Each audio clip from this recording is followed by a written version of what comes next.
नाम पावनेभ्यो कृष्णेभ्यो नमो नमः। नमो महावदान्याय कृष्ण प्रेम पदायते कृष्णाय कृष्ण चैतन्य नामने गौरत्विषे नमः।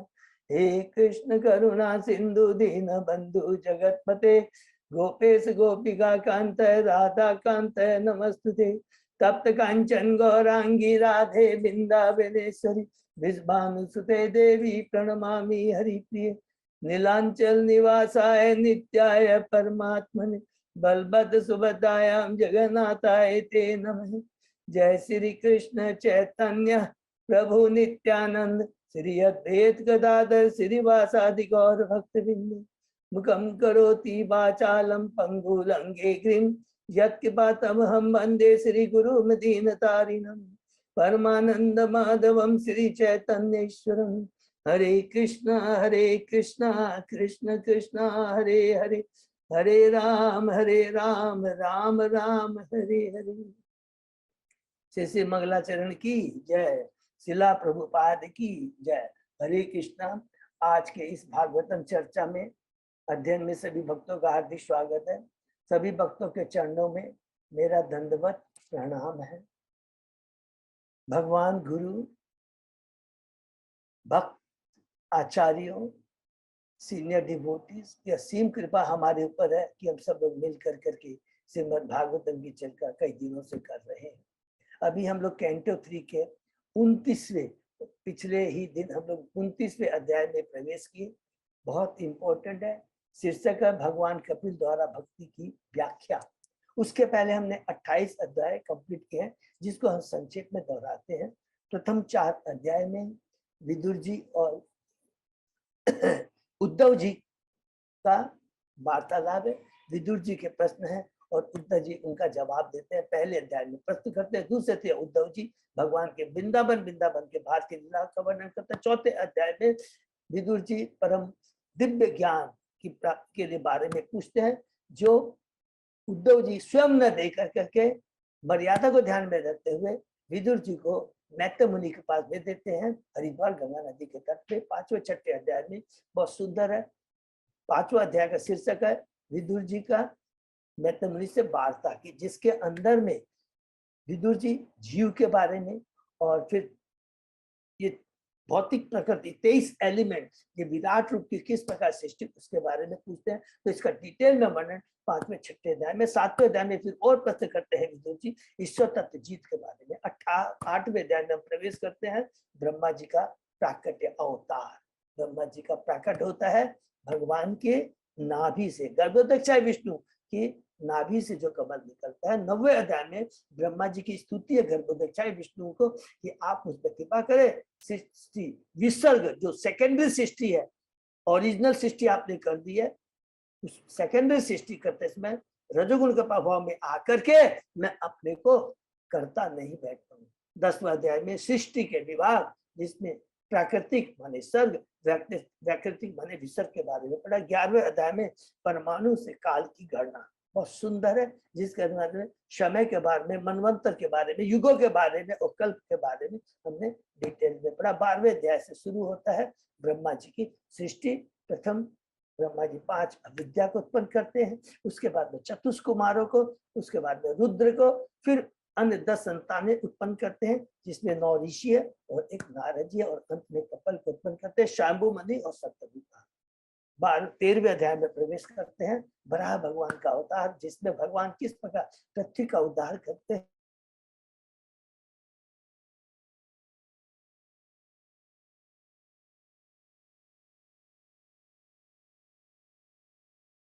आवाज नहीं आ रही प्रभु जी। साउंड इशू पढ़ा कि किस प्रकार वो गर्भ धारण करती है संध्या के समय में। संध्या के समय चूंकि गर्भ धारण करती है तो उनके गर्भ में 2 असुर आते हैं, पश्चाताप करती है। कश्यप बताते हैं कोई बात नहीं है, तुम्हारी पश्चाताप की अग्नि में तुम्हारे जो सारे पाप नष्ट होगा, स्वयं भगवान तुम्हारे पुत्र का उद्धार करेंगे और प्रहलाद जैसा महान भक्त तुम्हारा पौत्र होगा। 15वें अध्याय में शीर्षक है ईश्वर के साम्राज्य का वर्णन, जिसके अंदर में ब्रह्मा जी देवताओं को बताते हैं कि किस प्रकार जब देवता भयभीत हो जाते हैं, पूरा ब्रह्मांड भयभीत हो जाता है, तो देवता तो भगवान ब्रह्मा जी बताते हैं इसका कारण, पूरी लीला सुनाते हैं कि किस चतुष कुमार वैकुंठ लोक में भगवान के वैकुंठ लोक में जाते हैं, द्वारपाल उन्हें रोकते हैं और चतुष कुमार उन्हें अभिशाप देते हैं। भगवान स्वयं आकर कर करके क्षमा चाहते हैं चतुष कुमारों के, अपनी जो द्वारपालों की गलती के लिए। बहुत सुंदर लीला है। और चतुष कुमार भगवान के चरणों में अर्पित सुगंध, तुलसी की सुगंध को सूंघ कर करके उनमें कृष्ण भक्त हो जाते हैं, उनकी चेतना में परिवर्तन आ जाते हैं। बहुत इंपॉर्टेंट पॉइंट, इसको हमेशा याद रखेंगे, हमेशा स्मरण करेंगे इस बात का कि भगवान के चरणों का ध्यान, चरणों पर अर्पित तुलसी, जो अभी हमने पढ़ा भी है कि 28वें अध्याय में ध्यान में हमें भगवान के चरणों से स्टार्ट करना चाहिए। बहुत सुंदर है, एक एक चीज को हम लोग को रिलेट करेंगे। और 16वें अध्याय में हमने पढ़ा कि किस प्रकार चतुष कुमार द्वारपालों को अभिशाप देते हैं और भगवान कहते हैं ये तो मेरी ही लीला थी। 17, 18, 19 तीन अध्याय में हिरण्याक्ष का जन्म होता है, हिरण्य और हिरण्यकशिपु का 100 साल बाद माता दीदी के घर में रहने के बाद 18वें अध्याय में भगवान कृष्ण का युद्ध करते हैं हिरण्याक्ष, और 19वें अध्याय में भगवान की लीला की किस प्रकार हिरण्याक्ष को वो मार करके उन्हें मुक्ति प्रदान करते हैं। 20वें अध्याय में सर्ग और विसर्ग का संक्षिप्त वर्णन है। 21 से 24 अध्याय में माता देहूति और कर्दम मुनि के दिव्य गृहस्थ जीवन का वर्णन है। 21वें अध्याय में कर्दम मुनि तपस्या करते हैं, 10,000 तक भगवान आते हैं, कहते मेरी दिव्य इच्छा पूरी हुई। भगवान से वो प्रार्थना करते हैं गुणवती पत्नी के लिए। भगवान कहते हैं पहले से मैंने अरेंजमेंट कर दिया, परसों दिन ही स्वयंभू मनु अपनी पत्नी शत्रुपा और देहूति को लेकर तुम्हारे पास में आएंगे। भगवान चले जाते हैं, अप्रकट हो जाते हैं, स्वयंभू मनु आते हैं कर्दम मुनि के आश्रम में। किस प्रकार कर्दम मुनि उनका आवभगत करते हैं और उसके बाद में प्रवेश करते हैं 22वें अध्याय में। देहूति और कर्दम मुनि का परिणय, उनका ब्याह होता है कि उसमें स्वयंभू मुनि किस प्रकार कर्दम मुनि को ग्लोरीफाई करते हैं, उनसे प्रार्थना करते हैं मेरी पुत्री को स्वीकार करे, वो भी बहुत गुणवती है, तुम्हारे योग्य है। कर्दम मुनि खुश हो जाते हैं, प्रसन्न हो जाते हैं और राजी हो जाते हैं देहूति से ब्याह करने के लिए। स्वयंभू मनु और शत्रुपा अपने साम्राज्य को वापस ले जाते हैं। 23वें अध्याय में देहूति का शोक, जिसमें किस प्रकार वो कर्दम मुनि की तन मन धन से सेवा करती है और अंत में कर्दम मुनि प्रसन्न होकर कहते हैं मुझे अपने भगवत प्रसाद दूंगा। कहती है पहले मुझे आप बाप बनने का सौभाग्य प्रदान करें। 9 पुत्रियां उनको उत्पन्न होती है ब्रह्मा जी के पुत्रों से, जो 9 ऋषि हैं उनसे ब्याह होता है। और अंत में जब वो घर से छोड़ के जाने लगते हैं तो देवती कहती है अरे अभी तक तो मैंने अपना सारा समय इंद्रिय भोग में लगाया है, मनुष्य जीवन आत्म साक्षात्कार के लिए है, भगवान की भक्ति के लिए, भक्ति कर करके भौतिक चीजों के प्रति आसक्ति और भगवान के चरणों के प्रति अनासक्ति और भगवान के चरणों के प्रति आसक्ति उत्पन्न न करे तो वो मनुष्य जीवन बेकार है। 24वें अध्याय में प्रवेश करते हैं कर्दम मुनि का वैराग्य, जिसमें कर्दम मुनि कहते हैं कि तुम्हारे जो कहा कि तुम्हारा संशय, जो तुम्हारा अज्ञानता है, उसको स्वयं भगवान तुम्हारे घर में प्रकट होकर, तुम्हारे गर्भ से जन्म लेकर प्रकट होकर तुम्हारी अज्ञानता को अपने ज्ञान की तलवार से छिन्न भिन्न कर देते। स्वयं ब्रह्मा जी आकर इसी बात को दोहराते आश्वासन देते हैं। कर्दम मुनि फिर भगवान से प्रार्थना करते हैं आपने मेरे घर में जन्म दिया है, ये बड़ा हमारा सौभाग्य है, बड़े बड़े मुनि तो आपका दर्शन तक नहीं कर पाते। भगवान कहते हैं ये मैंने वचन दिया था और अपने ज्ञान की तलवार से अपनी माता देवती के सारे अज्ञानता को और उनके संशय को दूर कर। 25 अध्याय से शुरू होता है जो ये कंटिन्यू चल रहा है कि कपिल भगवान का देवती माता को ज्ञान, शाक्य योग का ज्ञान। बहुत सुंदर है 25 अध्याय, शीर्षक है भक्ति योग की महिमा, जिसमें देवती कहती है मैं, पहला प्रश्न, मैं और मेरा की जो कलुषित भावना से मैं ग्रसित हूँ इसको काटिए, मेरी अज्ञानता की, मेरी मैं और मेरा की जो कलुषित इससे मुझको मुक्त कीजिए। भगवान कहते हैं चेतना को मुक्त करना होता है, चेतना को शुद्ध करना होता है, उसके लिए हमें भगवान की भक्ति करनी है। और भगवान की भक्ति स्वरूप सिद्ध व्यक्तियों के ऐश्वर्य संगति से हो सकती है, जिससे इस अज्ञान रूपी अंधकार किया कि मैं और मेरा हूं, मेरे की जो भावना है उससे तुम मुक्त हो जाओगी। फिर दूसरा प्रश्न करती है कि भक्ति कैसी करनी चाहिए। तो भगवान कहते हैं तुम्हें भाव भक्ति करनी चाहिए, तीव्र भक्ति करनी चाहिए।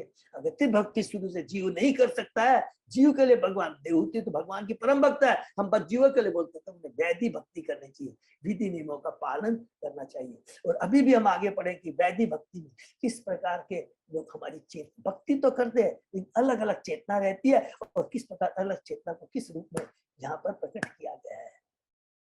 उसके बाद में कहती है कि तीव्रवर्ती करने के बाद दूसरे 26वें अध्याय में पढ़ते हैं प्रकृति के मूलभूत सिद्धांत, जिसके अंदर में हमने कपिल भगवान स्वयं कहते हैं कि मैं तुम्हें परमात्मा की विभिन्न कोटियों के बारे में बताऊंगा, जीव के बारे में बताऊंगा, प्रकृति के बारे में। परमात्मा तो सर्व विद्यमान है, आदि पुरुष है, उनका कोई अंत नहीं है। वो स्वयं भौतिक सृष्टि को प्रकट करते हैं, उसमें आते हैं, लीला करते हैं, लेकिन उसमें लिप्त नहीं होते। जीव है वो भी भगवान का अंश है, लेकिन 3 गुणों के प्रभाव में आकर करके इस भौतिक जगत को अपना कर्म क्षेत्र मान लेता है। मैं करता हूँ, मैं प्रॉपर्टी एंजॉयर, इस मनोवृत्ति से वो ग्रस्त हो जाता है, बद्ध जीव हो जाता है। और प्रकृति है, उसके बारे में डिटेल में हमने वर्णन पढ़ा। प्रधान, महतत्व, नित्य अहंकार सत्वगुण में रहता है, रजोगुण में तमो रहता है। किस प्रकार 28 एलिमेंट 23 से लेकर 28 उत्पन्न होते हैं, और किस प्रकार विराट रूप, ये पूरा ज्ञान है प्रकृति के मूल विधान 27 अध्याय में शिष्य प्रकृति का ज्ञान, जिसके अंदर में जीव के बारे में बताते हैं। जीव तो सूर्य के समान है, वो कभी भी कलुषित नहीं होता है, सदैव वो सच्चिदानंद रहता है। केवल गटर में आकर के, भौतिक जगत के इस गटर में आकर, गंद में आकर करके जो धूल लग जाती है, उसके चलते उसकी चमक हट जाती है। लेकिन जब भगवान की भक्ति करने से वो स्वयं गंदगी हट जाती है, और फिर वह वैसे ही जैसे सोना चमकने लगता है, गंदगी में जब रहता है तो उसकी चमक नहीं दिखाई देती है, वैसे ही वो चमकने लगता है। फिर विभूति बोलती है, तो ये जो प्रकृति के संग जीव का जो आकर्षण है, एकदम प्रॉपर वर्ड आकर्षण, तो ये क्या सदैव रहता है? तो कबीर भगवान कहते हैं नहीं, जो कृष्ण भक्ति करता है, कृष्ण चेतना में रहकर कार्य करता है और श्रवण कीर्तन करता है, तो उसकी सारी भौतिक आसक्ति खत्म हो जाती है, भौतिक चीजों के प्रति आती। इतना ही नहीं, ब्रह्म ज्योति में विलीन होने का भी जो रोग है वो भी खत्म हो जाता है। माने ज्ञानी भी नहीं होना चाहता, कर्मी नहीं होना चाहता, सकाम कर्मी नहीं होना चाहता, वो परम भक्त हो जाता है। और जब परम दिव्य स्तर पे पहुंच जाता है तो उसकी चेतना कितनी सुंदर होती है कि उस समय वो क्या है, सारी अष्ट सिद्धियों को, स्वर्ग को, ब्रह्मा के पद को, सबको नकार देता है। ब्रह्मा का पद नहीं चाहता है, स्वर्ग को नरक के समान समझता है, और केवल भगवान की दिव्य सेवा में निरत होकर भगवान की सेवा करने की लालसा रखता है। ये हुआ। फिर हम लोग 28वें अध्याय में प्रवेश करते हैं, जिसके अंदर में शीर्षक है कि भक्ति साधना के लिए भगवान कपिल के आदेश, जिसके अंदर में हमने यम, ध्यान योग विधि के बारे में पढ़ा। यम, नियम, आसन, प्राणायाम, प्रत्याहार, धारणा, ध्यान और समाधि। प्रत्याहार तक भौतिक क्रियाएं, जिससे जीव अपनी इंद्रियों को इंद्रिय विजय से मुक्त कर लेता है। धारणा में भगवान के पूरे रूप का ध्यान करता है, और ध्यान में भगवान के एक एक अंगों का, चरण से लेकर के लास्ट तक हमने पढ़ा था भगवान की मुस्कान और 28 के बारे में। और इस प्रकार वो पूरे एक एक अंगों का ध्यान करने से धीरे धीरे मन स्थिर होकर करके योगी को कोई भी चीज की आसक्ति नहीं होती। उसके बाद में हमने पढ़ा, बहुत सुंदर पढ़ा, क्या ये भगवान के प्रति इसका प्रेम उत्पन्न हो जाता है, आंखों से अश्रु बहने लगते हैं, भौतिक इच्छाएं खत्म हो जाती है, भगवान की इच्छाएं उसकी इच्छाएं हो जाती है, अर्थात तारतम्य हो जाता है। भगवान की इच्छा से उसकी इच्छा तारतम्य हो जाती है। अपने शरीर की कोई सूझबूझ नहीं रहती है, स्वयं भगवान के उसके शरीर का भार देते हैं। इतना सुंदर वर्णन है, ये स्थिति होती है। ये हमने पढ़ा 28वें और फिर 29वें अध्याय है, शीर्षक है भगवान कपिल द्वारा भक्ति की व्याख्या। इसमें देवहूति माता भगवान से कहती है अब पहले 4 हमने कर लिए, ये 5वां प्रश्न रिपीट करते हैं। पहला कौन सा है कि मैं और मैती की ये दुश्चिंता कलुषित चिंता से मैं ग्रस्त हूं, इसको दूर कीजिए। फिर बोलती है कौन सी भक्ति मुझे करनी चाहिए। फिर ईश्वर, जीव और प्रकृति का ज्ञान के बारे में, ज्ञान योग इसको होता है, इसके बारे में बताया। उसके बाद में ध्यान योग के बारे में पढ़ा। लेकिन चरम लक्ष्य क्या है? भक्ति से ही जुड़ना है आदमी। और यहाँ पर डायरेक्ट अब 5वां प्रश्न करती है कि मुझे भगवान, हे पुत्र, मुझे भक्ति की, पूर्ण भक्ति के मार्ग की व्याख्या करने के, माने भक्ति के मार्ग में डिटेल में कहती है। मनुष्य को, प्रभुपाद जी कहते हैं, मनुष्य का लक्ष्य कृष्ण प्रेम या ज्ञानार्जन से मूल सिद्धांत भक्ति को प्राप्त करने के मात्र ज्ञानार्जन नहीं है। जीवन का मूल उद्देश्य केवल ज्ञान प्राप्त नहीं करना, या ज्ञान प्राप्त करना ही नहीं। यदि भक्ति योग को त्याग कर केवल वस्तुओं की प्रकृति के विषय में विश्लेषण अध्ययन करते हैं तो इसका परिणाम कुछ नहीं निकलता। बहुत हमने ज्ञान प्राप्त कर लिया, भगवत के अनुसार ऐसा कार्य धान कूटने के बराबर। ये एकदम इंपॉर्टेंट, याद रखेंगे। ये जो एनोलॉजी दिया है कि धान रहता है, उसका धान निकलने के बाद उस छिलकों को कूटने से कोई फायदा नहीं। तो केवल हम ज्ञान अर्जन करते हैं और भक्ति से नहीं जोड़ते हैं तो वो बेकार है, बेकार का श्रम है। ये दूसरा प्रश्न करती है, 6वां प्रश्न। 5वां प्रश्न क्या करती है? भक्ति के बारे में बताइए। फिर देवती आगे कहती है, मेरे एवं अन्य जीवों के लिए जन्म एवं मन संस्कृति की निरंतर प्रक्रिया का वर्णन किए, जिसके बारे में सुनकर सभी भौतिक जगत के विपदाओं कार्यों से विरक्त हो जाते हैं। तो जन्म और मरण, आना और जाना, ये जो जीव का चक्कर चला जाता है, जिसको कहता है संस्कृति, इसके बारे में बताइए। इस जन्म मरण की जो चक्र से किस प्रकार मुक्त हो जाए, इसके बारे में बताइए। और फिर कहती है, आगे कहती है, काल का भी वर्णन करे जो आपके स्वरूप का प्रतिनिधित्व करता है, जिसके प्रभाव से सामान्य जन पुण्य कर्म में प्रवृत्त होते हैं। हरि बोल। ये बहुत सुंदर है कि जीव को ये तो मालूम रहता है कि एक दिन मरना है, क्योंकि काल का प्रभाव है, लेकिन क्या करना चाहिए ये नहीं मालूम है। सामान्य लोग को नहीं मालूम है। वो क्या करते हैं? यज्ञ करते हैं, पूजा पाठ करते हैं, जैसे कि किस लिए? स्वर्ग की इच्छा होती है, या कभी निम्न योनि में नहीं जाना पड़े, तो इस उद्देश्य से वो करते हैं। लेकिन आध्यात्मिक जगत में ही काल का प्रभाव नहीं। भौतिक जगत में हम कितने भी भौतिक कार्य कर ले, स्वर्ग की भी प्राप्ति, ब्रह्म के पद तक भी पहुंच जाए, वहां काल का प्रभाव रहता है। ये बहुत इंपॉर्टेंट पॉइंट है। केवल आध्यात्मिक जगत में रहता है।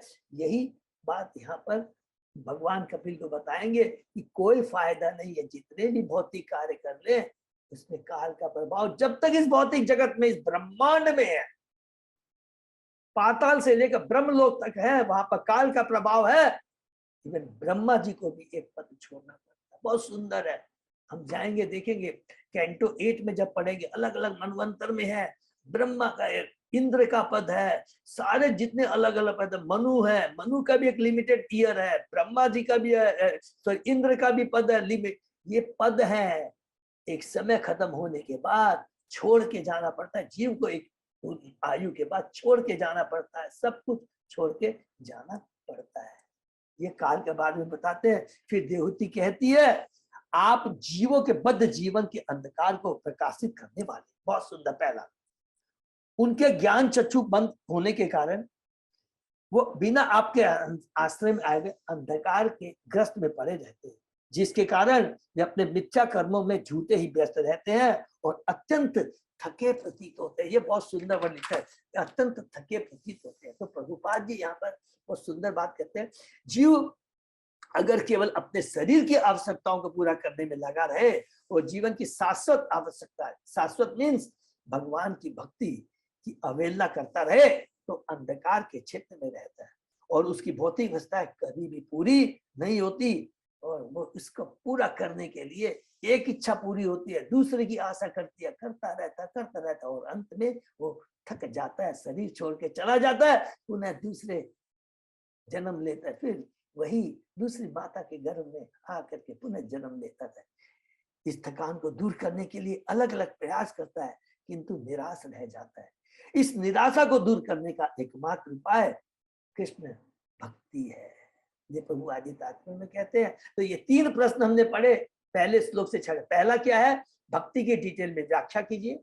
दूसरा, जन्म मृत्यु संस्कृति के बारे में बताइए, जो जीवन मृत्यु का जो चक्र चलता है उसके बारे में बताइए। और फिर तीसरा, काल के बारे में बताइए। ये 3 प्रश्न करते हैं और अब भक्त कबीर भगवान इसका आगे उत्तर देंगे। हम लोग आगे पढ़ते हैं। ओम नमो भगवते वासुदेवाय, ओम नमो भगवते वासुदेवाय, ओम नमो भगवते वासुदेवाय।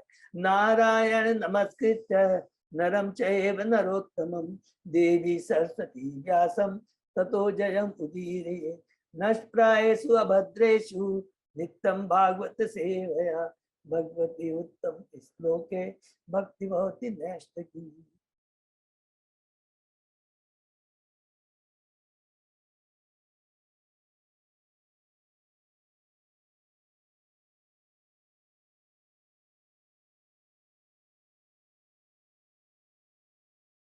आवाज नहीं आ रही प्रभु जी। हरे कृष्णा। कुछ प्रॉब्लम है प्रभु जी?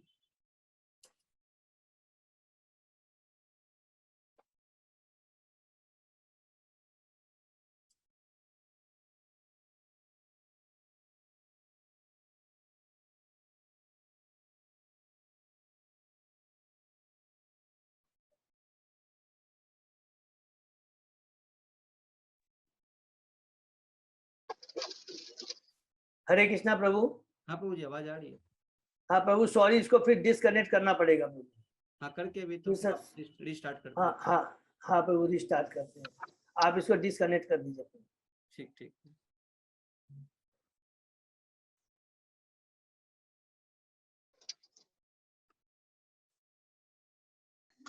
नारायण नमस्कृत्य नरं चैव नरोत्तमं देवी सरस्वती व्यासं ततो जयमुदीरये। नष्टप्रायेषु अभद्रेषु नित्यं भागवत सेवया भगवती उत्तम श्लोके भक्ति भवति नैष्ठिकी। आराधयो भगवान् ब्रजेश तनय ततधाम वृंदावनम रमया काचित् उपासना गजवधू वर्गेण्य कल्पिता। श्रीमद्भागवतं प्रमाणम् अमलम ते पुमर्तो महान श्री चैतन्य महाप्रभो मतम तत् आदरो न पर। हरे कृष्णा कृष्ण कृष्ण हरे हरे, हरे राम राम राम हरे हरे। कैंटो 3 अध्याय 29 शीर्षक है भगवान कपिल द्वारा भक्ति की व्याख्या। श्लोक नंबर 7 से।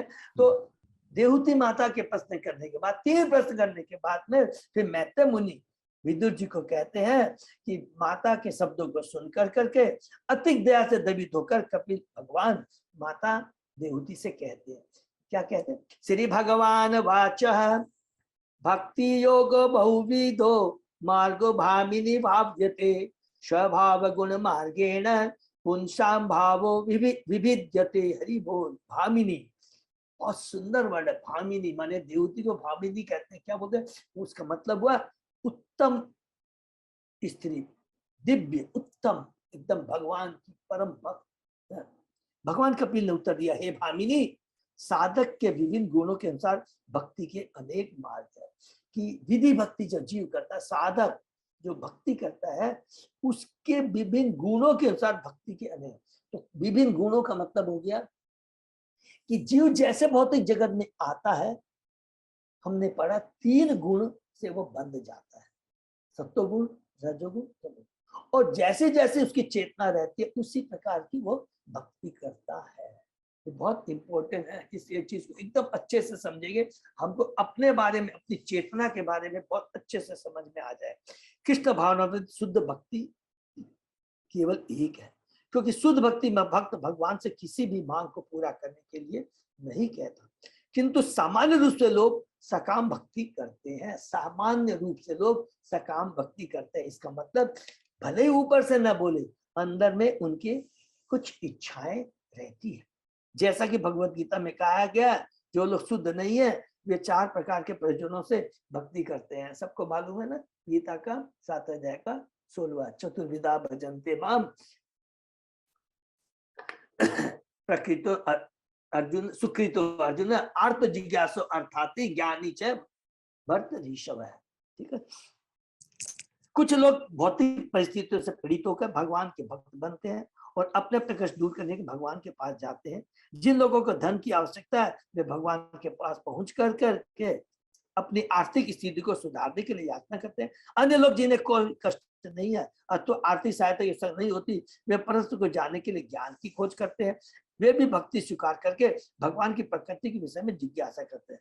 ठीक है ना, अर्थ जिज्ञासु ज्ञानी और अर्थी। ठीक है, 4 तरह के लोग हैं भगवान की भक्ति में के लिए करते हैं। ये हो गई सकाम भक्ति, इसका सुंदर वर्णन मिलता है भगवत गीता में, इसका सुंदर वर्णन मिलता है 7वें अध्याय के 16वें श्लोक में।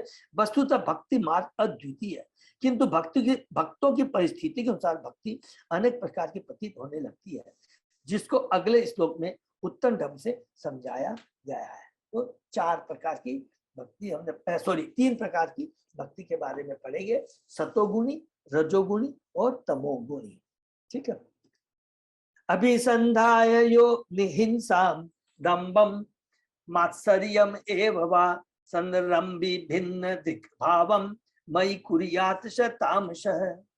ईर्ष्यालु, गर्विले, हिंसक तथा क्रोधी और पृथकतावादी व्यक्ति द्वारा की गई भक्ति तमोगुण प्रधान मानी जाती है। ठीक है, बहुत कितनी बड़ी, बहुत एक बड़ी हमारे लिए कि हम कभी भी भगवान के पास पहुंचते, किसी के प्रति हिंसा है, किसी का हम लोग बुरा चाहते हैं, इस तरह की सोच करके भगवान के पास जाते हैं तो वो तामसी भक्ति कहलाती है। श्रीमद् भागवत के प्रथम स्कंद के 2वें अध्याय में पहले ही कहा जा चुका है कि सर्वोच्च सर्वाधिक यशस्वी धर्म है अहेतु की भक्ति की प्राप्ति। क्योंकि दूसरा श्लोक भागवतम का याद है ना, धर्म प्रयोजित तो माने उसमें धर्म अर्थ काम मोक्ष को पूरा रिजेक्ट कर दिया गया। पूरी भागवतम में केवल प्योर भक्ति के बारे में बताया गया। और दूसरे शास्त्रों में हमने पढ़ा है, वेदों में हम लोगों ने पढ़ा, उपनिषदों में अलग अलग तरह की भक्ति करते हैं, अलग अलग का यज्ञ करते हैं। किसी को धन चाहिए, किसी को अच्छी पत्नी चाहिए। गीता में भी भगवान कहते हैं ना, देवताओं की पूजा है सकाम कर्म, सकाम इच्छा से करते हैं। लेकिन हमने भागवतम में भी 3रे अध्याय में भी पढ़ा अकाम काम है। और इसके बाद में भगवान ने हर जगह कहा कि अरे तुम्हारी अगर भौतिक इच्छा भी है तो भगवान के पास ही जाना चाहिए और किसी के पास में नहीं जाना चाहिए। माँ के पास जाना चाहिए, व्यापारी के पास नहीं जाना चाहिए। देवता तो व्यापारी होते हैं और माँ ही वास्तव में वेल विषय होती है। माँ जानती है, भगवान जानते हैं, बट जीव भौतिक जगत में आया तो उसकी तो सकाम इच्छा है ही। लेकिन भगवान के पास जाने से क्या होता है, धीरे धीरे वो सारी जो सकाम इच्छा है, फल पाने की इच्छा है, चाहे वो तमोगुण भाव से हो, चाहे रजोगुण भाव से और चाहे वे सतोगुण भाव से, भगवान इसको तीनों से हमें ऊपर उठा देते हैं, शुद्ध भक्ति के लेवल तक ले जाते हैं। ये याद रखें, ठीक है ना। श्रीमद् भागवत के 2वें अध्याय में ही कहा गया है कि सर्वोच्च सर्वाधिक यशस्वी धर्म अहेतु भक्ति की प्राप्ति। शुद्ध भक्ति का एकमात्र ध्येय भगवान को प्रसन्न करना होना चाहिए। वस्तुतः यह ध्येय नहीं है, यह जीव की शुद्ध अवस्था है। बद्ध अवस्था में रहकर जब कोई भक्ति में प्रवृत्त होता है तो उसे पूर्णतः समर्पित होकर प्रामाणिक गुरु का आदेश मानना चाहिए। तो द्वितीय प्रणिपातेन परिप्रश्नेन से, यह गीता के 4वें अध्याय का 34वां श्लोक। गुरु परमेश्वर का प्रकट प्रतिनिधि होता है क्योंकि वह ईश्वर के आदेश प्राप्त करता है और उन्हें यथारूप प्रस्तुत करता है। हरि बोल, गुरु के बारे में आगे आज याद आ गया, गुरु के बारे सुन के। आज क्या है, बलराम जयंती है। हरि बोल, बलराम जी कौन है, आदि गुरु है। देखिए समय मिलेगा तो 5 मिनट तत्व को हम लोग डिस्कस करें, बहुत सुंदर है। वो आदि गुरु है बलराम, ठीक है ना। और यथारूप क्योंकि वे शिष्य परंपरा में है। भगवत गीता में कहा गया कि उसमें निहित उपदेशों को शिष्य परंपरा से प्राप्त किया जाए, अन्यथा उसमें मिलावट रहती है। इसको भी अंडरलाइन करेंगे और ये सारी चीजें बलराम हमें बताएंगे। इतने कृपालु है बलराम भगवान, वो भगवान श्री कृष्ण से अभिन्न है। चलिए मिक्स हो जाए तो हम लोग थोड़ा 5 मिनट यदि समय मिलता है तो जरूर डिस्कस करेंगे। सिर्फ भगवान को प्रसन्न करने के ध्येय से प्रामाणिक गुरु के निर्देशन के अनुसार कर्म करना ही शुद्ध भक्ति है। किंतु यदि उसका ध्येय व्यक्तिगत इंद्रिय हो तो उसकी भक्ति भिन्न प्रकार से प्रकट होती है। ऐसा व्यक्ति हिंसक, गर्वीला, ईर्ष्यालु तथा क्रोधी हो सकता है और उसके स्वार्थ भगवान से पृथक होते हैं। भगवान का स्वार्थ क्या है? भगवान की भक्ति करना। अभी हमने पढ़ा है कि जैसे जैसे ध्यान की अवस्था में फिर चला जाता है तो उसकी इच्छा भगवान की इच्छा से मिल जाती है। भगवान की इच्छा क्या है? कि मेरा जीव 3 गुणों से ऊपर उठे। याद रखिएगा, भगवान की इच्छा 3 गुणों से ऊपर उठे, नंबर 1, और नंबर 2 3 गुणों से ऊपर उठे माने ब्रह्म साक्षात्कार अवस्था में पहुंच करके फिर मेरी भक्ति से जुड़े। एक एक चीज को मेरी प्रेम भक्ति प्राप्त करे। जो व्यक्ति भगवान के पास भक्ति करने के उद्देश्य से जाता है किंतु अपने व्यक्तित्व के प्रति गर्वित रहता है, अन्यों से ईर्ष्यालु रहता है, प्रतिशोध लेता है, वह क्रोधी होता है, वह अपने को सर्वश्रेष्ठ भक्त समझता है। इस प्रकार की गई भक्ति शुद्ध नहीं होती, यह मिश्रित है और निम्नतम कोटि की है। इसको अंडरलाइन कर लेंगे। मिश्रित तो है ही, लेकिन मिश्रित में भी किस लेवल की है? तमोगुणी लेवल की है। श्री विश्वनाथ चक्रवर्ती ठाकुर का उपदेश है कि जिस वैष्णव का चरित्र दूषित हो उससे दूर रहना चाहिए। देखिए कितनी बड़ी बात है। ये चीज हम पढ़ रहे हैं, ये हमारे प्रैक्टिकल जीवन में कभी कभी कंफ्यूजन आता है ना, अरे मेरे से ये हो गया। नहीं, बहुत ध्यान से सुनेंगे, बहुत सूक्ष्म बातें, इशारा सब समझ जाएंगे कि वैष्णव की भी हम कहते हैं कि वैष्णव अपराध है, लेकिन इनको देखना है कि किससे दूर रहना, किससे नहीं रहना, वो ध्यान से समझेंगे। श्री विश्वनाथ उपदेश है कि जिस वैष्णव का चरित्र दूषित हो उससे दूर रहना चाहिए। इसको अंडरलाइन करना चाहिए। हम भक्ति करते हैं, बहुत कभी कभी कंफ्यूजन हो जाते हैं। वैष्णव वह है जो भगवान को परम जीवन लक्ष्य मानता है, किंतु यदि कोई शुद्ध नहीं है और कामनाएं रखता है तो वह उत्तम चरित्र वाला प्रथम कोटि का वैष्णव नहीं है। ऐसे वैष्णव आदर किया जा सकता है क्योंकि उसने भगवान को परम जीवन लक्ष्य मान, किंतु जो वैष्णव तमोगुणी ताम से उसकी संगति नहीं करनी चाहिए। देखिए, उत्तम चरित्र वाला नहीं हो सकता परम कोटि। उत्तम चरित्र एकदम महान होता है जो सम को सबको उत्तम कोटि का, जब को सम एक दृष्टि से देखता है। मध्यम ग्रेडी का हम लोग पढ़ेंगे, निम्न ग्रेडी का हम पढ़ेंगे, लेकिन जब एकदम तमोगुणी है, जिसका चरित्र, जिसकी सोच में कलुषित है, भले भगवान, तो उससे दूर रहना चाहिए। उसको दोनों में फर्क समझ में आ गया ना। मीन सिंपल चीज है, जो चीज माने अनुमोदित नहीं है शास्त्रों के द्वारा, आप अच्छी शास्त्र में अनुमोदित है कि किसी से दुश्मनी करे, क्रोध करके बदला करे, ईर्ष्या करे, ये सब जो भावना रख करके भगवान की भक्ति, उससे दूर रहना है। मान तमोगुणी जो लोग हैं उनसे दूर रहना है। विषयान अभिसंधाय यश ऐश्वर्यम एव वा अर्चा आदो अर्चयेत्य माम पृथक भाव राजश। मंदिर में एक पृथकवादी द्वारा भौतिक भोग, यश तथा ऐश्वर्य से युक्त विग्रह पूजा रजोगुणी भक्ति है। हरो दूसरी हो गई रजोगुणी, जिसमें भगवान के पास जाता है, हे भगवान मुझको ये दे दे, भगवान मुझको ये दे दे, भगवान मुझे, जिसकी भौतिक इच्छाएं खत्म ही नहीं होती। कोई बात नहीं है, हम सब लोगों की कुछ न कुछ भौतिक इच्छाएं रहती है, भले ही हम डिस्क्लोज। यहाँ पे इंटरप्ट कर रहा हूँ, यहाँ भक्ति तो शुद्धि होती है, हमारी क्वालिटी होती है, भक्त की क्वालिटी हो रही है ना, तमोगुणी या रजोगुणी जो भी है। हरी बोल, वेरी गुड। प्रभु ने, अजय पोदार प्रभु ने बहुत सुंदर प्रश्न किया है। भक्ति जब बोलते हैं, भगवान की भक्ति, और जब भगवान की भक्ति बोलते हैं, भगवान से अपने खोए संबंध को, अपनी चेतना को भगवान से जो जोड़ना है, वो शुद्ध भक्ति है। हम भगवान की भक्ति तो कर रहे हैं, लेकिन सकाम भाव से, मीन्स भगवान के प्रति प्रेम नहीं है। भगवान के पास अप्रोच तो की है, तो भक्ति तो हमेशा शुद्ध होती है। बिल्कुल सही कहा। शुद्ध भक्ति का मतलब होता है, उसको नोट कर लेंगे, जिसमें कोने गुणों का अभाव कोई भी उसमें जरा भी लेस मात्र नहीं रहता। शुद्ध भक्ति का मतलब हुआ, एक ही सेंटेंस में लिख लीजिए कि भगवान की क्या इच्छा, भगवान के आदेश का पालन करना, भगवान के आदेश का पालन करना, भगवान की सेवा करना। उस सेवा भाव में कोई भी अपना स्वार्थ भाव नहीं होना चाहिए। अगर स्वार्थ भाव से भी कोई भी हम भगवान के पास अप्रोच करते हैं तो वो शुद्ध भक्ति नहीं है। भक्त इसलिए क्यों बोल दिया गया, कोई भी बोले, भक्त इसलिए बोल दिया क्योंकि वो भगवान के पास अप्रोच किया है। लेकिन भक्ति, भक्त एंड भक्ति, लेकिन उसकी भक्ति कौन सी है, मिश्रित है। अजय प्रभु समझ में आ गया ना, क्लियर है? नहीं, मेरे हरे कृष्णा प्रभु, भक्ति को रजोगुणी या तमोगुणी नहीं बोलेंगे, हमारी क्वालिटी हुई ना कि हम रजोगुणी या तमोगुणी अपनी क्वालिटी के हिसाब से भक्ति कर रहे हैं। पर भक्ति तो भक्ति है, भक्ति तो मेरा शुद्धि रहती है। भक्ति प्रभु शुद्ध भक्ति ऐसे बोलेंगे। हरे कृष्णा प्रभु।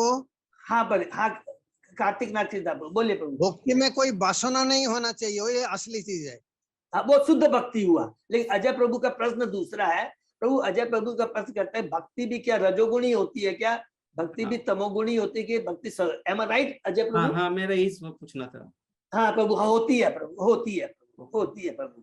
इसलिए शुद्ध भक्ति बिल्कुल होती है प्रभु। हाँ, कि भक्ति माने शुद्ध भक्ति और मिश्रित भक्ति, ये बहुत इंपॉर्टेंट है प्रभु। आप देखेंगे चेतन चरितामृत में भी पढ़ेंगे ना, तो रामानंद राय से जब चेतन महाप्रभु गोदावरी के तट पर जब अपनी मध्य लीला में पढ़ेंगे, उसमें यही सारी चीजें डिटेल आई है कि जीव को सकाम करना चाहिए। मिश्रित भक्ति के बारे में कहा, फिर कहा कि मिश्रित भक्ति से ऊपर भी चला जाता है, 3 गुणों से ऊपर चला जाता है, उसको भी चेतन बाबू नकारते हैं, ऐसे कर। तो मिश्रित भक्ति होती है प्रभु, जिसमें रजोगुण तमोगुण और सतोगुण का प्रभाव रहता है। ठीक है प्रभु? हाँ प्रभु जी, ठीक है। ओके, आगे चलते। तो रजोगुणी भक्ति है, किंतु शुद्ध भक्ति में ये नहीं आता है। शुद्ध भक्ति 3 गुणों से ऊपर है, ये नोट कर लेंगे। ठीक है? पृथकतावादी शब्द को ढंग से समझना होगा, इसके लिए भिन्न दृक् तथा भिन्न पृथक भाव शब्द मिलते हैं। पृथकतावादी वह जो भगवान के हित से अपने हित को पृथक देखता है। इसी को अंडरलाइन कर लेंगे, बहुत समझ में आ जाएगा। भगवान के हित से अपने स्वार्थ को पृथक देता है। भगवान के पास जाता तो है, भगवान के पास जाना ही ये हो गया कि भगवान, आप भगवान के भक्त हैं, सिंपल सी है। लेकिन वो भक्ति में जो भगवान की जो इच्छा है, वो तुम्हारी जो इच्छा एक होनी चाहिए।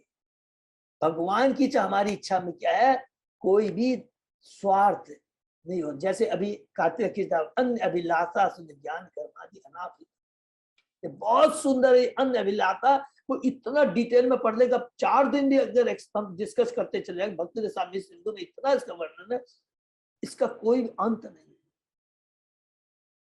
तो कोई भी स्वार्थ नहीं। तो तमोगुणी भक्त सोचते हैं कि मिश्रित भक्त अथवा रजोगुणी तथा तमोगुणी भक्त सोचते हैं कि भगवान का स्वार्थ भक्तों के आदेशों की पूर्ति करने में। इसको नोट कर लेंगे, भगवान का भक्तों के आदेशों की पूर्ति है।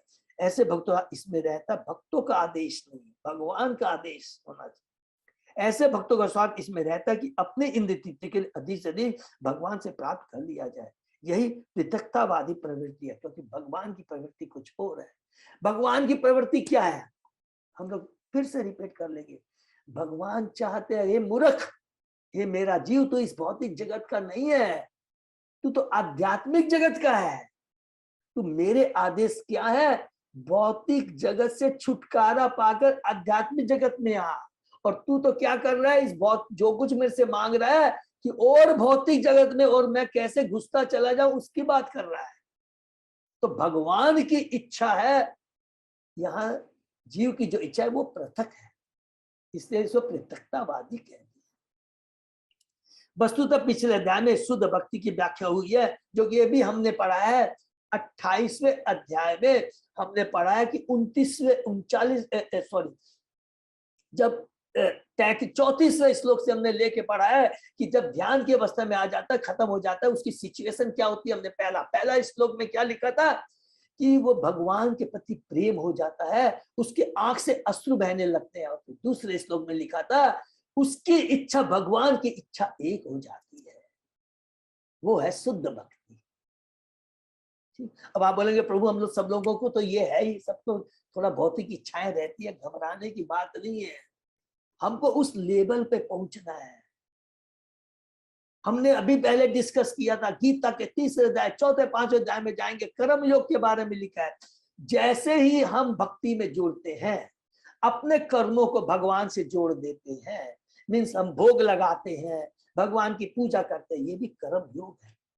लेकिन परम योग, कर्म योग की पराकाष्ठा, कर्म योग एक किस लेवल में, लेकिन कर्म योग की पराकाष्ठा किसमें है? शुद्ध भक्ति में है, जहां पर कोई भी भौतिक इच्छाएं नहीं रहती है। ये तो चलता रहेगा, इसलिए हमको धीरे धीरे प्रयत्न करना है, भक्तों का संग कर करके, ज्यादा से ज्यादा श्रवण कीर्तन स्मरण कर करके, ज्यादा से ज्यादा हमें भगवान की भक्ति की सेवा में अगर हम अपने को संलग्न रखेंगे तो कर्म योग की पराकाष्ठा उच्च लेवल पे हम पहुंच जाएंगे, जिसमें हम शुद्ध भक्ति करेंगे, स्वरूप सिद्ध व्यक्ति हो जाएंगे। ठीक है ना? तो अभी हम लोग मिश्रित भक्ति के बारे में यहाँ पर बहुत सुंदर बता रहे हैं। जब भक्त का स्वाद परमेश्वर के स्वाद से भिन्न होता है तो उसकी प्रवृत्ति तीर्थवादी जैसी होती है। जब तक भगवान की परवाह किए बिना भौतिक सुख भोगना चाहता है, जब भक्त भगवान की परवाह किए बिना भौतिक सुख भोगना चाहता है अथवा भगवान की कृपा का उपयोग करके प्रसिद्ध या ऐश्वर्यवान बनना चाहता है, तो वह रजोगुणी राजस है। एक एक चीज पर ध्यान देंगे, भगवान इनको रिजेक्ट नहीं करते। कोई भी बता सकता भगवान इसको रिजेक्ट नहीं करते। जिसके स्वार्थ रहता है उसको भी गले लगा लेते। चैतन्य महाप्रभु भी इस लेवल के आदमी को गले लगाएंगे। चैतन्य महाप्रभु भगवान उसको नकारते हैं जो बोलता है कि भगवान निराकारवादी है, मायावादी है, भगवान के अस्तित्व को नकारता है। और भगवान इसको इसलिए गले लगाते हैं कि भगवान तो जानते ही है भौतिक जगत है, देवी ऐसा गुणमयी मम माया दुरत्या, उनको तो मालूम है। लेकिन कम से कम मेरे पास तो आया है, इसलिए गीता के 7वें अध्याय में स्वयं भगवान 16 में कम से कम मेरे पास तो आया है। भगवान कहते एक बार मेरी तरफ मुंह मोड़ लिया, मेरे को मान लिया कि मैं भगवान हूं, बाकी काम मेरा है। बाकी काम भगवान अपने भक्तों के माध्यम से, गुरु के माध्यम से अपने आप पूरा कर देंगे। आज हमारी भी तो वही सिचुएशन थी। आप सोचिए अपने को, हमारे में क्या तमोगुण भाव नहीं थे या है? रजोगुण भाव नहीं है या है? सत्वगुण भाव नहीं है या है? नहीं थे या है? हम विचार करें। लेकिन सबसे बड़ा प्लस पॉइंट क्या है? हम भगवान से जुड़ गए।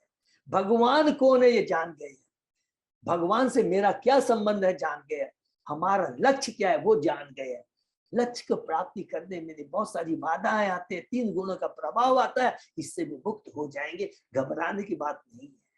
That is the most important. Prabhu ji अभी हम लोग भौतिक जगत में है तो भौतिकता से तो टच में है ना, इसीलिए माता जी ये भी नहीं सोचना अभी हम लोग ने क्या डिस्कस किया। बहुत ध्यान एक एक चीज को समझेंगे, नोट करेंगे। भौतिक जगत में रहते हुए भी माता जी हम 3 गुणों से ऊपर हो सकते हैं। ठीक है माता जी? तो ये नहीं सोचिएगा हमको इन 3 गुण से ऊपर जाना है, ये माइंड में डिटरमाइन। उसके लिए भगवान के सामने, भक्तों के सामने, गुरु के सामने जाके रोना है। खाली रोने से नहीं, रोना का मतलब है कि उनकी सेवा में अपने को नियुक्त करना। मैं बार बार एक ही पूरा शास्त्र पे पढ़ के, शास्त्रों से के सीनियर डिवोटी से एक ही चीज समझ में आई कि भक्ति से जुड़ने का मतलब चेतना को यदि प्योरीफाई करना तो एक ही चीज है, वो है सेवा भाव। भगवान और भक्तों की सेवा करना, मंदिर से जुड़ना, भगवान के भक्तों से जुड़ना, पाखंडियों से नहीं जुड़ना है। खाली ज्ञान प्राप्त करने की इच्छा से नहीं, मैंने तो ये समझ लिया बस मेरा कार्य जो बस। ठीक है ना? किंतु मायावादी इस पृथकता, देखिए यहाँ पर आ गया, किंतु मायावादी इस पृथकवादी की विविधता भिन्न रूप से करते हैं। उनका कहना है कि भगवान की पूजा करते हैं मनुष्य को अपने आप को परमेश्वर से एक हुआ सोचना चाहिए। इतनी उनकी क्या बोलते हैं, गलत धारणा है, गलत चेतना है। प्रकृति के गुणों के अंतर्गत भक्ति का यह अन्य निश्चित रूप है। यह विचार की जीव परमात्मा से एकाकार है, तमोगुण है। तादम्य, भगवान से मिलना नहीं। तादम्य का मतलब भाई हमने क्या पढ़ा, कोई भी हमसे पूछेगा अपनी इच्छा को भगवान की इच्छा से मिला देना, वो वास्तव में तादम्य है। अपने को भगवान से मिला देना, भगवान में विलीन कर देना, ये तादम्य नहीं है। ये मायावादी। प्रभु उसको ही आत्मनिवेदन बोलता है। हरि बोल, उसी को आत्मनिवेदन बोलते हैं। हरि बोल। वस्तु तो एकत्व या तादम्य रुचि स्वार्थ के एकत्व पर आधारित है। शुद्ध भक्त का एकमात्र स्वार्थ है परमेश्वर के लिए कर्म करना। जब व्यक्ति का रंच मात्र भी व्यक्ति का स्वार्थ निहित होता है तो उसकी भक्ति त्रिगुण से मिश्रित होती है। कोई भी स्वार्थ नहीं होना चाहिए। इवेन मुक्ति की इच्छा नहीं करनी चाहिए। मुक्ति की भी इच्छा भक्त नहीं करता है। बहुत इंपॉर्टेंट है। केवल भगवान का चिंतन करना, भगवान की सेवा के लिए लालित रहना, भगवान क्या चाहते हैं उसके बारे में सोचना, वो प्योर भक्ति है।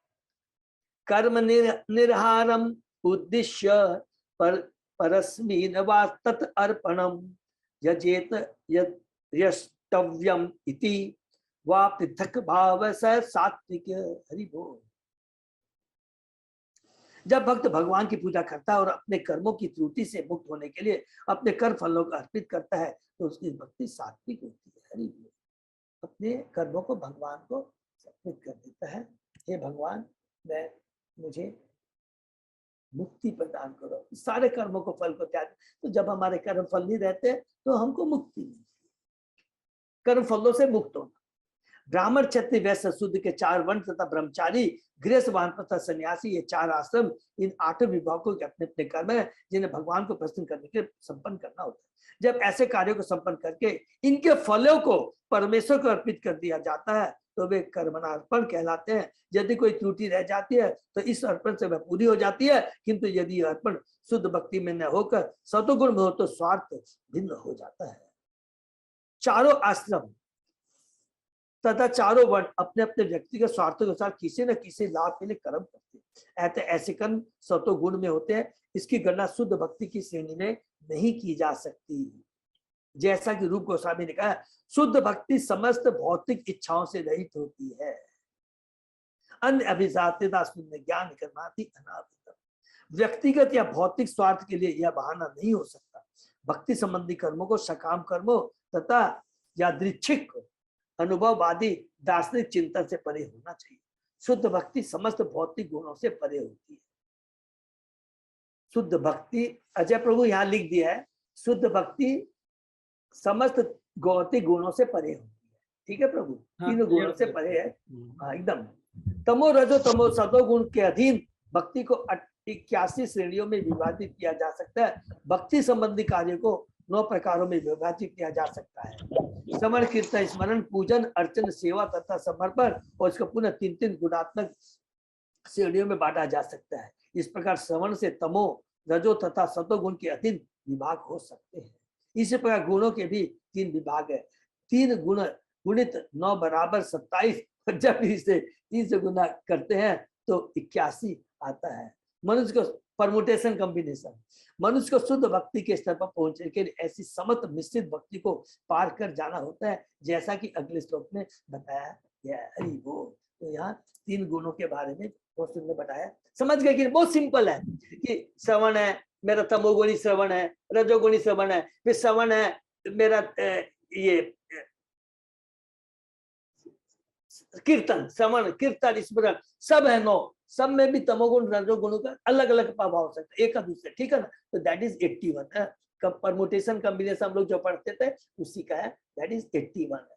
तो इससे तीनों से मुक्त, सब में कुछ ना कुछ रहेगा, तो इसे मिश्रित भक्ति कहते हैं। इससे हमें दूर होना चाहिए, ये चीज है। तो इसका बाद में अब यहाँ पर बताएंगे कि निर्गुण भक्ति के बारे में। तो हम लोग इसको नेक्स्ट क्लास में पढ़ सकते हैं, क्योंकि बहुत सुंदर है। तो अभी 3 गुणों की आज हमने पढ़ा, रजोगुण, तमोगुण और सतोगुण के भक्ति में। रजोगुण में बहुत गलत विचार, सॉरी, तमोगुण में है ईर्ष्या भाव, दूसरे की बदले की भावना। रजोगुण में ज्यादा धन प्राप्त करने के, और सतोगुण में सिंपली क्या स्वार्थ रहता है, अरे मैंने सब अच्छे कार्य किए, पुण्य कार्य किए, मैंने पूरे ब्राह्मण, लेकिन स्वार्थ रहता है कि मुक्ति का, माने कुछ ना कुछ पाने की इच्छा रहती है। चाहे कोई भी कितना पुण्य कार्य करता है, उसमें कुछ पाने की तो इच्छा रहती है ना। इससे भी ऊपर जाना है। अपना कोई भी इंद्र तृप्ति, माने सिंपल लिख रहे, अपना कोई इंद्र तृप्ति भाव नहीं होना चाहिए। That is. किसी का यहाँ कोई प्रश्न है? प्रभु जी ये स्वार्थ हो सकता है कि हमको भगवान के धाम गोलोक धाम जाना है। हरि इसलिए बोल। माता जी हाँ जाना है, इससे हमको भक्ति करना है। ये स्वार्थ थोड़ी ना हुआ, ये तो अपनी भक्ति इतनी होगी कि गोलोक धाम जाएंगे। एक्चुअली क्या है ना, इसको भी हम आगे पढ़ेंगे माता जी, इसको भी आगे पढ़ेंगे कि साष्टी, सालोक्य, सारूप्य, सामीप्य, जो प्योर शुद्ध भक्त होता है वो ये भी नहीं चाहता है। वो केवल तो वो खराब नहीं है, श्री संगीता राधा देवी माता नोट कर लेंगे, खराब नहीं है, अच्छा है। उससे भी ऊपर एकदम माने कृष्ण के प्रेम। देखो इसमें एक सेंटेंस दूंगा, जब सालोक्य सारूप सृष्टि होती है ना, उसमें हम भगवान के जानते हैं, उसके हमें ऐश्वर्य भाव रहता है, भगवान ये है और मैं ये हूँ, दास हूँ। लेकिन उससे ऊंची जो भक्ति है, कृष्ण प्रेम प्राप्त करना, जो कि गोलोक धाम की भक्ति है, उसमें क्या है, कुछ भी इच्छा नहीं रहती, जो गोपियों की इच्छा है। तो उसको हम लोग अलग से डिस्कस करें। तो ये खराब नहीं है, भगवान, क्योंकि भगवान चाहते तुम भौतिक जगत को छोड़ के आध्यात्मिक जगत में आके मेरी सेवा कर, वो अच्छा है क्या। तो उससे भी ऊपर जो है, उसमें कुछ भी इच्छा नहीं करता है, साष्टी कुछ भी नहीं चाहता है। ठीक है माता जी। देखिए इच्छा रहनी चाहिए, भगवान जहां भी रखे बस आपकी सेवा में लगाए रखे, सेवा में लगाए रखे, पृथ्वी में रखे, कहीं भी रखो, बस अपनी सेवा में लगा के रखे मुझे रख रहे। तो उसमें एक्चुअली भूल जाते हैं, उसमें भूल जाते हैं कि तू भगवान और मैं भक्त, सीधी सीधी बात। इतना सुंदर होता है, मैं भूल जाता हूँ कि तू भगवान है या मैं भक्त। ठीक है ना, गोपी का भाव आना चाहिए, गोपी का भाव में आ जाते हैं। देखिए एक लाइन देखिए, द्वारका की जो रानी है उससे कंपेयर खाली कर लीजिए गोपियों को। द्वारका की रानियां क्या है, उनकी सदैव चेतना में क्या रहता है, कृष्ण भगवान है, मैं उसकी दासी हूँ, और ज्यादा से ज्यादा खुश करने की चेष्टा करते हैं। लेकिन गोपिया, तू चोर है, माखन चोर है, बदमाश है, तेरे में कोई बुद्धि नहीं है, इस तरह का भाव रहता है। जैसे एक पत्नी का रहता ना घर में, जज है, हजारों जो लोगों को डिसीजन देता, घर में आता है, उसको बोलते तेरे में जरा भी अक्ल नहीं है, तेरी बुद्धि में मेमोरी कुछ है ही नहीं, सुबह बोला था कर शाम को आटा लेके आना, सब भूल जाता है, तेरे में कोई अक्ल नहीं है। वो भाव है, वो गोपिया का भाव होता है। ठीक है ना। हरे कृष्णा, आज बहुत सुंदर दिन है। हरि बोल। प्रभु जी 2 मिनट चर्चा कर सकते हैं, अगर आप कुछ भी बताएं। 2 मिनट चर्चा करें। 2 अच्छा, मिनट के लिए कुछ भी। 2 मिनट करते हैं। बहुत अच्छा अजय प्रभु में बताया, करना चाहिए, क्योंकि आज का दिन है, विशेष दिन है। बलराम क्या है, वो भगवान श्री कृष्ण से क्या है, एकदम अभिन्न है। इसका बहुत सुंदर जो हमने पढ़ा, सारा चीज हमने पढ़ा। देखिए हम लोग उसको रिपीट करते हैं कि हमने क्या पढ़ा। कृष्ण आदि भगवान है, और उनसे उनका प्रथम जो विस्तार है वो बलराम है। सर्व अवतारी कृष्ण स्वयं भगवान, ताह द्वितीय दे श्री बलराम। भगवान श्री कृष्ण अवतारी है, और बलराम और कुछ नहीं, केवल वो क्या है, एक शरीर है, 2 शरीर है, लेकिन एक आत्मा है। बलराम से ही हमने पूरा पढ़ा है कि जो हम लोगों ने पढ़ा है प्रकृति के बारे में, प्रधान महत्त्व। इसके पहले हमने क्या पढ़ा, महाविष्णु के बारे में पढ़ा। महाविष्णु के पहले हमने क्या पढ़ा, ये कहां से आता है, महासंकर्षण से आता है। उसके पहले महाशंकर कहां से आते हैं, नारायण। नारायण से पहले हमने क्या पढ़ा, मूल संकर्षण। मूल संकर कहां से आते हैं, बलराम से आते हैं। तो बलराम और श्री कृष्ण में अंतर क्या है, एक ही है। दोनों में 64 गुण, दोनों में भी 64 गुण है, लेकिन गुणों की मात्रा थोड़ी सी कम है।